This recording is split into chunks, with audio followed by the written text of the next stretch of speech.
नमस्कार सभी गुरुजनों को नमस्कार। कैसे हो सब? बढ़िया हो? बढ़िया हो ना? ठीक है, बढ़िया ही चाहिए। देखिए, आज हम भारतीय संविधान का निर्माण और विशेषता से संबंधित टॉपिक लेके आए हैं। तो आप जय महाकाली बोल दीजिए। बिना समय वेस्ट करते हुए हम स्टार्ट करने जा रहे हैं। ठीक है, जय महाकाली। देखिए, सर्वप्रथम संविधान निर्माण की मांग। सर्वप्रथम संविधान निर्माण की मांग बाल गंगाधर तिलक ने की। बाल गंगाधर तिलक ने की। तो सर्वप्रथम संविधान निर्माण की मांग किसने की? बाल गंगाधर तिलक ने की। और 1922 में महात्मा गांधी ने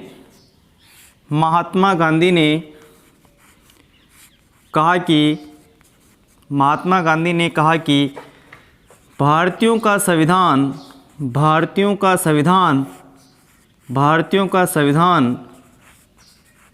द्वारा बनाया जाएगा।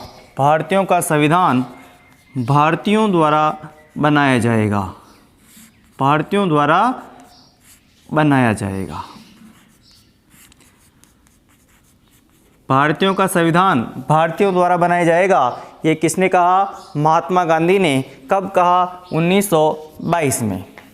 इसके बाद 1936 में भारतीय राष्ट्रीय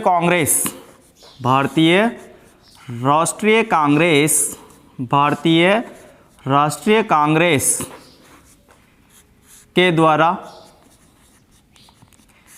फैजपुर में संविधान निर्माण की मांग रखी गई। संविधान निर्माण की मांग रखी गई। यहाँ से भी प्रश्न बनाया जा सकता है दोस्तों कि भारतीय राष्ट्रीय कांग्रेस द्वारा संविधान निर्माण की मांग कब रखी गई? तो 1936 में। कहाँ पर रखी गई? फैजपुर में। ठीक है। अब इसके बाद 1942 में क्रिप्स मिशन आया था। क्या आया था दोस्तों? Cripps mission. ये क्रिप्स मिशन जो आया था, इस क्रिप्स मिशन का बहिष्कार मुस्लिम लीग ने किया। मुस्लिम लीग ने इसका बहिष्कार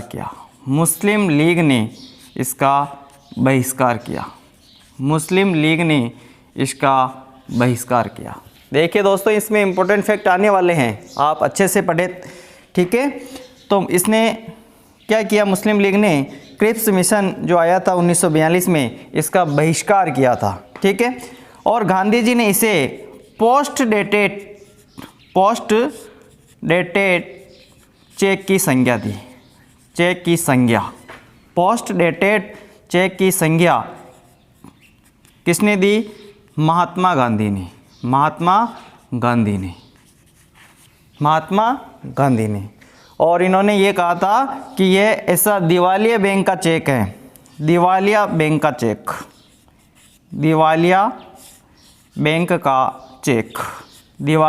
का चेक किसने कहा? महात्मा गांधी ने। किसको कहा? ये जो 1942 में क्रिप्स मिशन आया था, उसे दिवालिया बैंक का चेक किसने कहा? महात्मा गांधी ने कहा। ठीक है। अब ये क्रिप्स मिशन जो आया था, इसने क्या कहा कि युद्ध के बाद, जो द्वितीय विश्व युद्ध था, उसके बाद जो परिस्थितियां बनी थी कि उसके बाद संविधान का निर्माण किया जाएगा, लेकिन इसको ठुकरा दिया। इसके प्रस्ताव को ठुकरा दिया गया, क्योंकि उन्होंने कहा युद्ध के बाद क्यों, अभी क्यों नहीं। तो इसलिए इसके प्रस्ताव को ठुकरा दिया गया। और उसके बाद 1946 में कैबिनेट मिशन या कैबिनेट योजना आई थी। और इस कैबिनेट मिशन के द्वारा ही भारतीय संविधान का निर्माण किया गया। भारतीय संविधान का निर्माण किसके द्वारा किया गया? तो किसके द्वारा किया गया? कैबिनेट जो मिशन था 1946 में आया था, इसके आधार पर संविधान का निर्माण किया गया। बात समझ में आ गई ना। तो ये इम्पोर्टेंट फैक्ट हैं। अब शुरुआत करेंगे मेन चीज़ की, ठीक है। समझ में आ रही? कॉपी पेन लेके बैठ जाए, लिखते रहिए, समझ में आ जाएगी, ठीक है। आगे बढ़ता हूँ। जय महाकाली।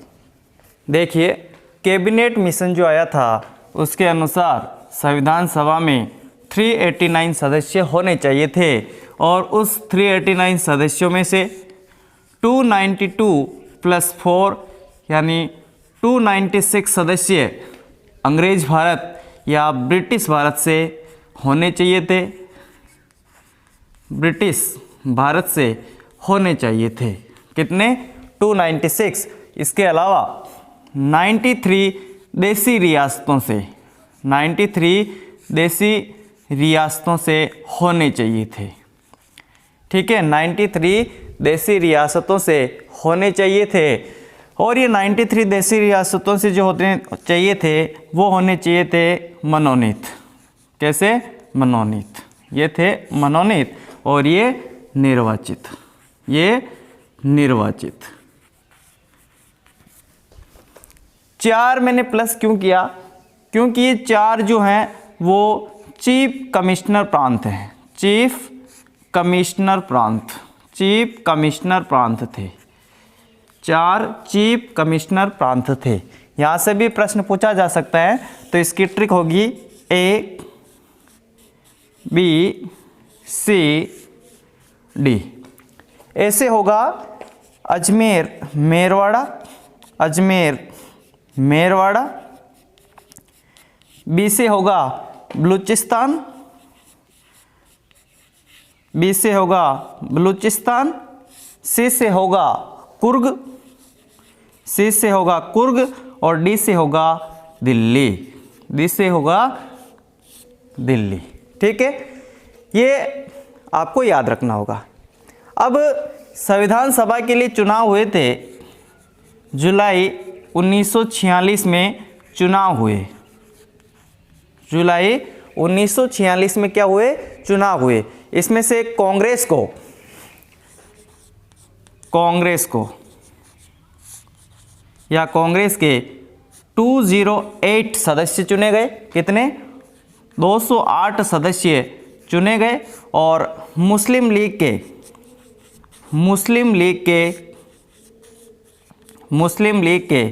73 सदस्य चुने गए, 73 सदस्य चुने गए। याद हो जाएगा ना। 389 सदस्य होने चाहिए थे, 292 + 4 यानी 296 निर्वाचित, जिसमें से 4 चीफ कमिश्नर प्रांत, अजमेर मेरवाड़ा, बलूचिस्तान, कुर्ग, दिल्ली, ठीक है। इसके अलावा 93 देसी रियासतों से होने चाहिए थे जो मनोनीत होने चाहिए थे। और जब इनके चुनाव हुए जुलाई 1946 में, तो कांग्रेस के 208 सदस्य और मुस्लिम लीग के 73 सदस्य चुने गए। आगे बात समझ में? आगे बढ़ूं? ठीक है। जय महाकाली। देखिए, संविधान सभा में निर्वाचक मंडल कौन था? प्रांतीय विधान मंडलों के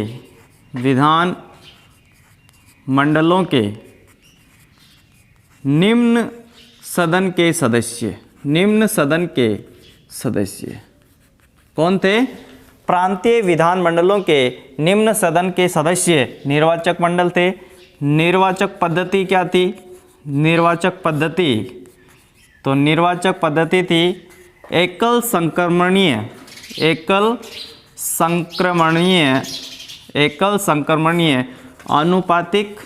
आनुपातिक प्रतिनिधित्व प्रणाली, एकल संक्रमणीय आनुपातिक प्रतिनिधित्व प्रणाली।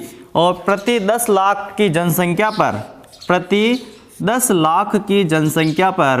एक सदस्य, 10 लाख की जनसंख्या पर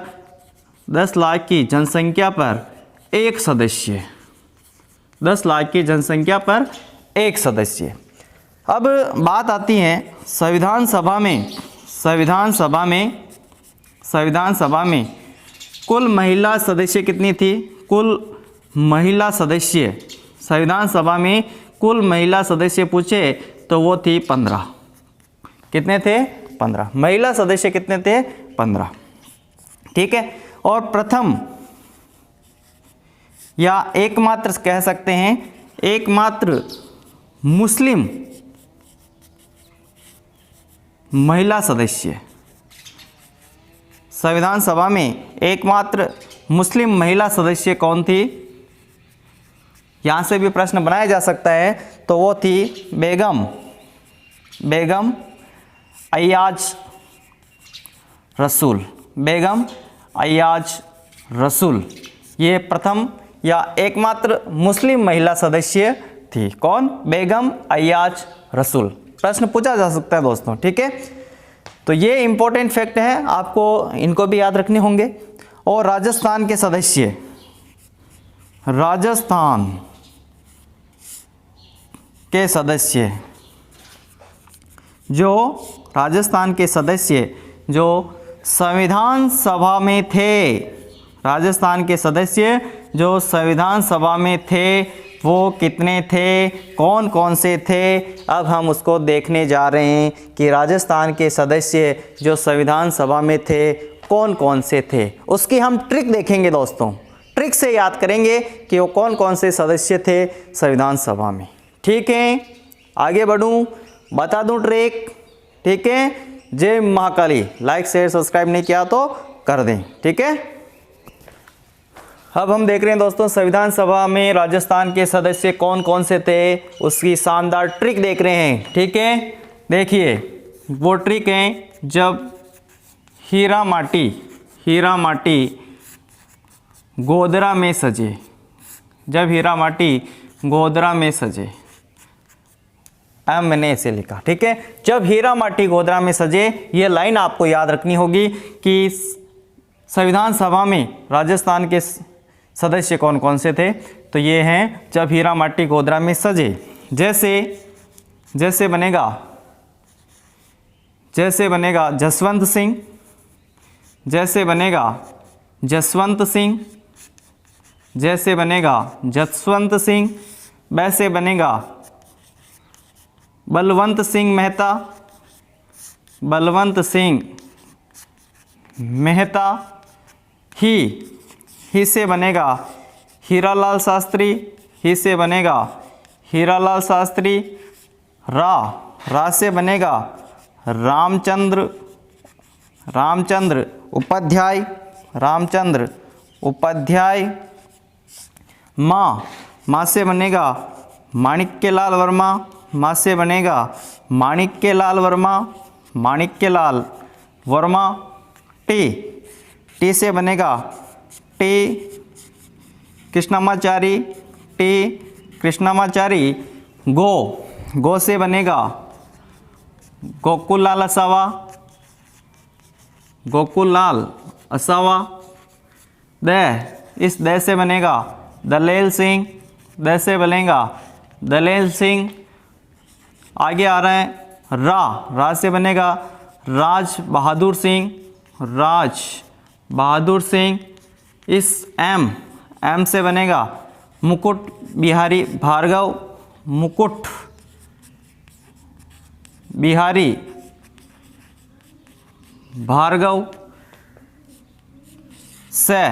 से बनेगा सरदार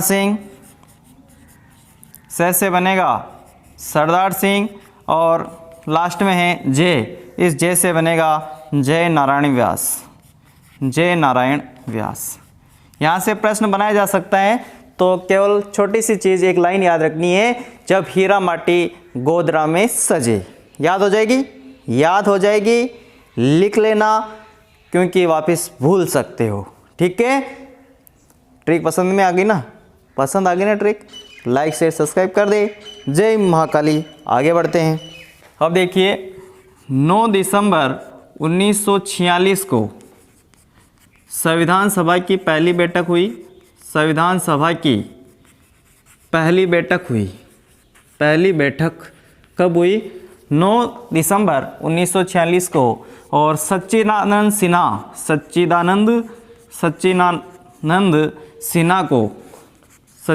सिन्हा को अस्थायी अध्यक्ष बनाया गया, क्योंकि ये सबसे वरिष्ठतम थे और इसका बहिष्कार मुस्लिम लीग ने किया। मुस्लिम लीग ने इसका बहिष्कार किया, और बहिष्कार किया इसलिए चर्चिल ने एक स्टेटमेंट दिया था। उसने कहा था कि संविधान सभा की बैठक ऐसे लग रही हैं कि यह ऐसा विवाह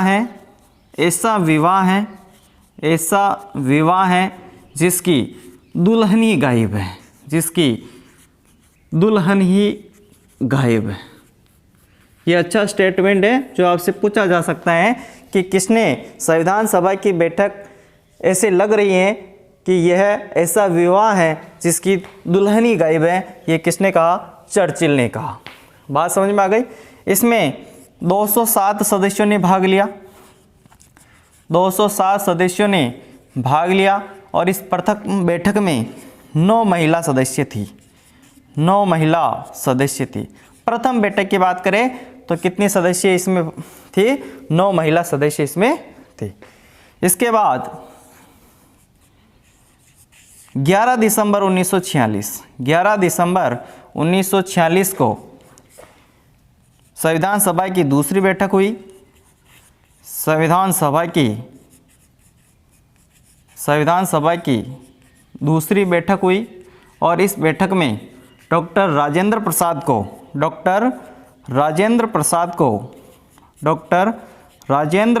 को स्थायी अध्यक्ष बना दिया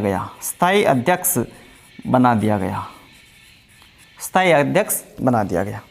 इसके अलावा 13 दिसंबर 1946 को संविधान सभा की तीसरी बैठक हुई, और इस बैठक में पंडित जवाहरलाल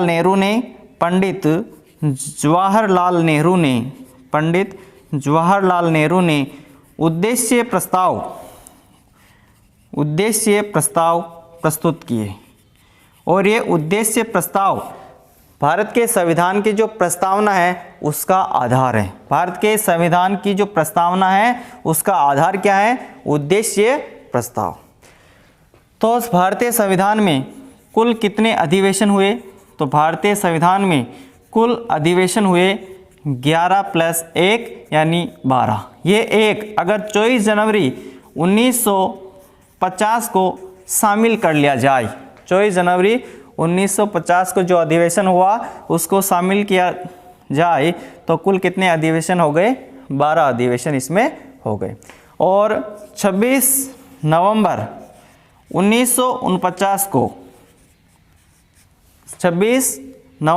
1949 को भारतीय संविधान को अंगीकृत कर लिया गया। भारतीय संविधान को अंगीकृत कर लिया गया। कब? 26 नवंबर 1949 को। बात समझ में आ गई? आगे बढ़े। देखो लिखते रहना, इम्पोर्टेंट फैक्ट है दोस्तों। ठीक है, आगे बढ़ता हूँ मैं। अब देखिए इम्पोर्टेंट फैक्ट, 26 जनवरी 1950 को भारतीय संविधान यानी भारत का संविधान लागू हुआ। अंगीकृत कब हुआ? 26 नवंबर 1949 को अंगीकृत हुआ, और 26 जनवरी 1950 को संविधान लागू हो गया। ठीक है। 24 जनवरी 1950 को डॉक्टर राजेंद्र प्रसाद को, डॉक्टर राजेंद्र प्रसाद को राष्ट्रपति बनाया गया। राष्ट्रपति बनाया गया। कब बनाया गया? 24 जनवरी 1950 को डॉक्टर राजेंद्र प्रसाद को राष्ट्रपति बनाया गया। और याद रखेंगे एक चीज़ कि संविधान पर, कि भारत के संविधान पर सर्वप्रथम हस्ताक्षर किसने किए? तो भारत के संविधान पर सर्वप्रथम पंडित जवाहरलाल नेहरू, पंडित जवाहरलाल नेहरू ने, और अंत में और सबसे लास्ट में किसने हस्ताक्षर किए? सबसे अंत में डॉक्टर राजेंद्र प्रसाद ने हस्ताक्षर किए। डॉक्टर राजेंद्र प्रसाद ने हस्ताक्षर किए। राजेंद्र प्रसाद ने हस्ताक्षर किए। ठीक है, यहाँ से प्रश्न बनाया जा सकता है, इसलिए ये इंपॉर्टेंट फैक्ट हैं, आपको याद रखने होंगे। केवल आप लिखते रहिए इनको और देखते रहिए। ठीक है, इसके अलावा B.N. राव, B.N. राव को संवैधानिक सलाहकार नियुक्त किया गया। संवैधानिक सलाहकार नियुक्त किया गया। संवैधानिक सलाहकार नियुक्त किया गया। किसे किया गया दोस्तों? किसे किया गया? B.N. राव को संवैधानिक सलाहकार नियुक्त किया गया। इसके अलावा H.C. मुखर्जी, H.C. मुखर्जी को संविधान सभा का उपाध्यक्ष बनाया गया। संविधान सभा का उपाध्यक्ष बनाया गया। उपाध्यक्ष बनाया गया। और उसके बाद V.T. कृष्णामाचारी को उपाध्यक्ष बनाया गया। सबसे पहले किसको उपाध्यक्ष बनाया गया? H.C. मुखर्जी को, और उसके बाद V.T. कृष्णामाचारी को उपाध्यक्ष बनाया गया। यहाँ से प्रश्न बनाया जा सकता है, इसलिए मैं लिखा रहा हूँ। भारत का संविधान प्रेम बिहारी नारायण, प्रेम बिहारी नारायण रायजादे द्वारा हस्तलिखित है। द्वारा हस्तलिखित है। यहाँ से भी प्रश्न पूछा जा सकता है कि भारत का जो मूल संविधान है किसके द्वारा लिखा गया है? तो प्रेम बिहारी नारायण रायजादे द्वारा हस्तलिखित है, यानी इसके द्वारा लिखा गया। जब इनके द्वारा संविधान लिखा गया तो इनसे इनका मेहनताना पूछा गया कि आपके कितने रुपए बनते हैं, तो इन्होंने कहा मुझे पैसे नहीं चाहिए, मुझे हर पेज पर अपने हस्ताक्षर करने दे। तो इसने अपने हर पेज पर हस्ताक्षर किए और अंत में अपने दादा का नाम भी इन्होंने लिखा। प्रेम बिहारी नारायण रायजादे द्वारा ये संविधान हस्तलिखित है। ठीक है, और भारत का जो संविधान है, भारत का जो संविधान है, तो संविधान के हर पेज, संविधान के हर पेज को नंदलाल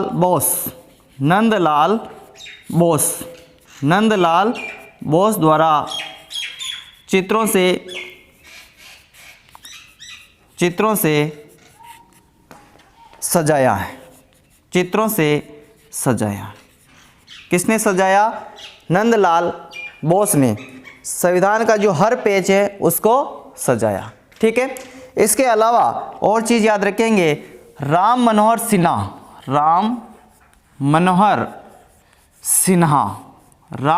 सिन्हा ने प्रस्तावना के पेज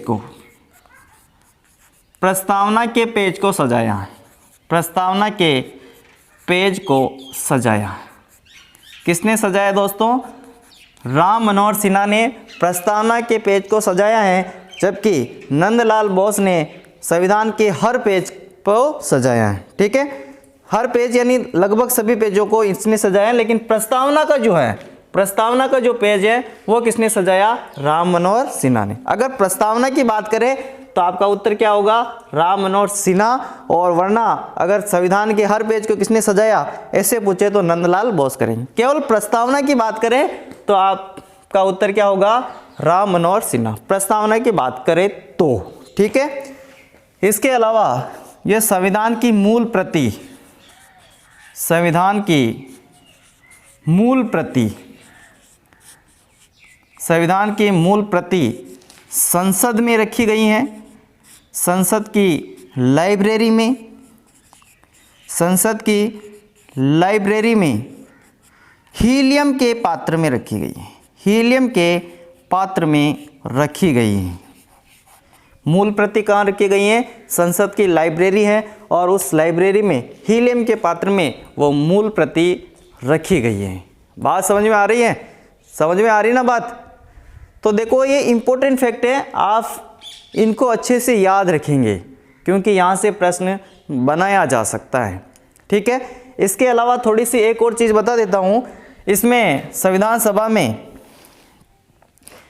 एससी के कितने सदस्य थे? तो संविधान सभा में एससी के 26 सदस्य थे और एसटी के 33 सदस्य थे। एससी के 26 और एसटी के 33 सदस्य थे। और जो संविधान जो निर्माण हुआ था उस संविधान पर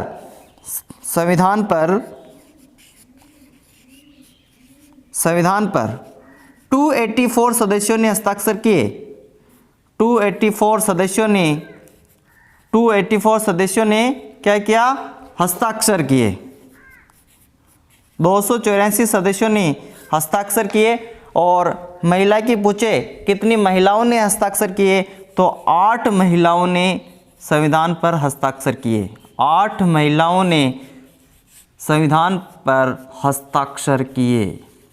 8 महिलाओं ने संविधान पर हस्ताक्षर किए। बात समझ में आ गई ना? तो याद हो जाएगा, कॉपी पेन लेके लिख रहे होंगे तो याद हो जाएगा। ठीक है, अब संविधान की विशेषताएं हम देखने जा रहे हैं। ठीक है, आगे बढ़ें। जय महाकाली। अब हम देख रहे हैं दोस्तों संविधान की विशेषताएं, जल्दी से फटाफट देखिए। भारत का संविधान एक लिखित संविधान है। कैसा संविधान है दोस्तों? लिखित संविधान है। इसके अलावा यह विश्व का सबसे बड़ा संविधान है। विश्व का सबसे बड़ा संविधान अगर है तो कौन सा है? भारत का।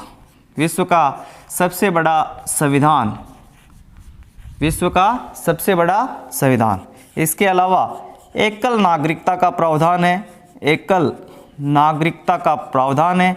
और इसमें स्वतंत्र न्यायपालिका का भी प्रावधान है।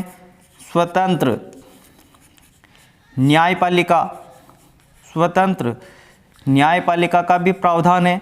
और इसमें वयस्क मताधिकार, वयस्क मताधिकार का भी प्रावधान है। वयस्क मताधिकार क्या होता है, क्या नहीं होता है, इससे संबंधित हमने वीडियो बना दिया है। लोकतंत्र में निर्वाचन और मतदाता जागरूकता वाला, नहीं देखा तो उसका लिंक डिस्क्रिप्शन में है, आप एक बार देख लें। इसके अलावा संविधान की सर्वोच्चता, संविधान की सर्वोच्चता यानी भारत में संविधान को सर्वोच्च माना जाता है। ठीक है, इसके अलावा मूल अधिकार, जिसे हम मौलिक अधिकार बोलेंगे या मूल अधिकार भी बोल सकते हैं। तो मूल अधिकार, इसमें 2 चीज़ें याद रखेंगे। मूल अधिकार कहाँ से लिए गए हैं? तो मूल अधिकार अमेरिका से लिए गए हैं और ये भाग 3 में है, भाग 3 में है। इसके अलावा मौलिक कर्तव्य, मौलिक कर्तव्य, मौलिक कर्तव्य याद रखेंगे, ये रूस से लिए गए हैं। किस देश के संविधान से लिए गए हैं? ये रूस से लिए गए हैं। और इनका उल्लेख संविधान के भाग 4 क में है और अनुच्छेद 51 क में है, 51 क में है। मौलिक अधिकारों यानी मौलिक कर्तव्यों की बात करें, अधिकार भाग 3 में है और मौलिक कर्तव्य भाग 4 क में है। अगर हम मौलिक कर्तव्य की बात करें तो मौलिक कर्तव्य वर्तमान में कितने हैं? वर्तमान में 11 हैं और प्रारंभ में ये कितने थे? प्रारंभ में 10 थे। प्रारंभ में कितने थे? 10 थे। ठीक है। इसके अलावा राज्य के नीति निर्देशक तत्व, राज्य के नीति निर्देशक तत्व, नीति निर्देशक तत्व, राज्य के नीति निर्देशक तत्व, इनका उल्लेख कहाँ है? तो राज्य के नीति निर्देशक तत्वों का उल्लेख संविधान के भाग 4 में है, संविधान के भाग 4 में है और अनुच्छेद 36 से 51 में है, 36 से 51 में है। ठीक है। और ऑस्टिन ने राज्य के नीति निर्देशक तत्वों को, राज्य के नीति निर्देशक तत्वों को राज्य की आत्मा कहाँ है? राज्य की आत्मा कहाँ है? राज्य की आत्मा कहाँ है? किसने कहा दोस्तों? ऑस्टिन ने। राज्य के नीति निर्देशक तत्वों को राज्य की आत्मा कहाँ है? और राज्य के नीति निर्देशक तत्व या नीति निर्देशक तत्व कहाँ से लिए गए हैं? तो आयरलैंड से। कहाँ से लिए गए दोस्तों? आयरलैंड से ये लिए गए। बात समझ में आ गई? इसके अलावा संविधान की एक उद्देशिका है, संविधान की एक उद्देशिका है। क्या है दोस्तों?